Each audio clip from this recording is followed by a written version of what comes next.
Next question करते हैं। Question कह रहा है कि आपके पास हॉरिजॉन्टल मैग्नेटिक फील्ड है अर्थ की, जिसकी वैल्यू गिवन है आपको 3 × 10⁻⁵ टेस्ला। ध्यान रखो कि अर्थ की जो मैग्नेटिक फील्ड होती है, horizontal component of magnetic field होती है, वो हमेशा जोग्राफिक साउथ से जोग्राफिक नॉर्थ की तरफ डायरेक्टेड होती है। हमेशा आपको क्वेश्चंस में ये हेल्प करेगा, पता होना चाहिए। ठीक है। सो हॉरिजॉन्टल कंपोनेंट, इसको मैं BH लिख लेता हूँ। Horizontal component of earth magnetic field is always directed from geographic south to geographic north. ठीक है। आगे क्वेश्चन बोल रहा है कि a very long straight conducting wire है आपके पास, जिसमें 1 एम्पियर का करंट है। तो आपके पास एक वायर है जिसमें 1 एम्पियर का करंट है।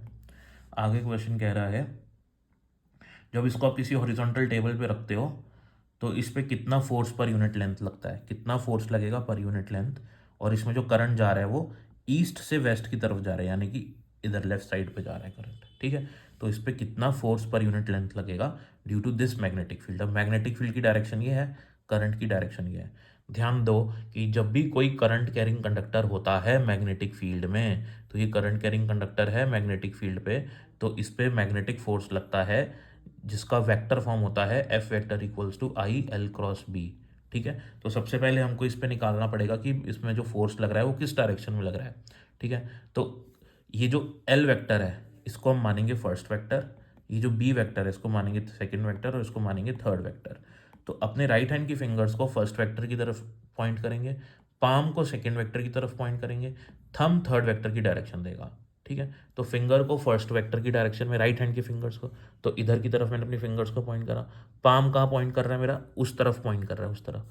तो मैंने अपने पाम को उस तरफ पॉइंट करा, फिंगर्स अभी भी इधर ही हैं, पाम उधर पॉइंट कर रहा है। ठीक है ना, नॉर्थ की तरफ। और मेरा थंब कहाँ पॉइंट कर रहा है आप देख सकते हो, डाउनवर्ड, वर्टिकली डाउनवर्ड।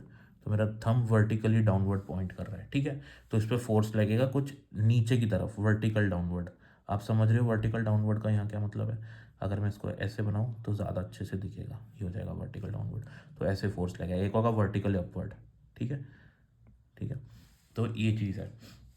और फोर्स की वैल्यू निकालने के लिए, अब देखो फोर्स नीचे लग रहा है, तो इसको, इसी फोर्स के फॉर्मूले को हम लिख सकते हैं BIL sin थीटा।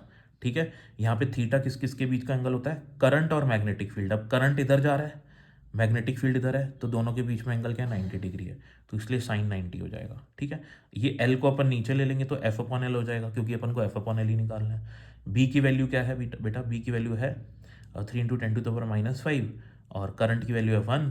तो इसको मल्टीप्लाई करेंगे तो इतना न्यूटन पर मीटर, न्यूटन पर मीटर आपका फोर्स आ जाएगा। और कितनी डायरेक्शन में आएगा, डाउनवर्ड। कौन सी डायरेक्शन में आएगा, डाउनवर्ड डायरेक्शन में आ जाएगा।